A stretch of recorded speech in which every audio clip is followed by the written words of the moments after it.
Hello, book lovers, and thanks for listening. I post something new every week. If you like my work, please remember to like and subscribe to help me build my channel. The Paper Bag Princess by Robert Munsch. Illustrations by Martchenko. Narrated by Jennifer Schafer. Elizabeth was a beautiful princess. She lived in a castle and had expensive princess clothes. She was going to marry a prince named Ronald. Unfortunately, a dragon smashed her castle, burned all her clothes with his fiery breath, and carried off Prince Ronald.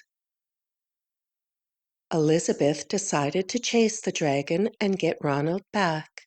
She looked everywhere for something to wear, but the only thing she could find that was not burnt was a paper bag.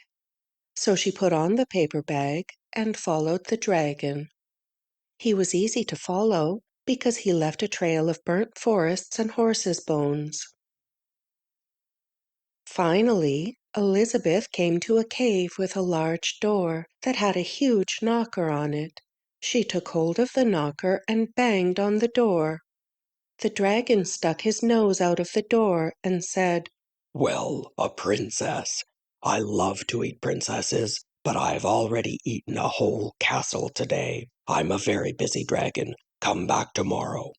He slammed the door so fast that Elizabeth almost got her nose caught. Elizabeth grabbed the knocker and banged on the door again. The dragon stuck his nose out of the door and said, "Go away. I love to eat princesses, but I have already eaten a whole castle today. I'm a very busy dragon. Come back tomorrow." "Wait!" shouted Elizabeth. "Is it true that you are the smartest and fiercest dragon in the whole world?" "Yes," said the dragon. "Is it true," said Elizabeth, "that you can burn up 10 forests with your fiery breath?" "Oh, yes," said the dragon, and he took a huge, deep breath and breathed out so much fire that he burned up 50 forests. "Fantastic," said Elizabeth, and the dragon took another huge breath and breathed out so much fire that he burnt up 100 forests. "Magnificent," said Elizabeth, and the dragon took another huge breath, but this time nothing came out. The dragon didn't even have enough fire left to cook a meatball. Elizabeth said, "Dragon, is it true that you can fly around the world in just 10 seconds?" "Why, yes," said the dragon, and jumped up and flew all the way around the world in just 10 seconds. He was very tired when he got back, but Elizabeth shouted, "Fantastic! Do it again!"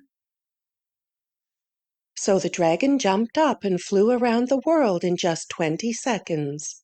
When he got back, he was too tired to talk, and he lay down and went straight to sleep. Elizabeth whispered very softly, "Hey, dragon!" The dragon didn't move at all. She lifted up the dragon's ear and put her head right inside. She shouted as loud as she could. "Hey, dragon!" The dragon was so tired he didn't even move.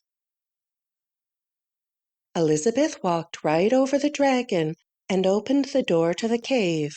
There was Prince Ronald.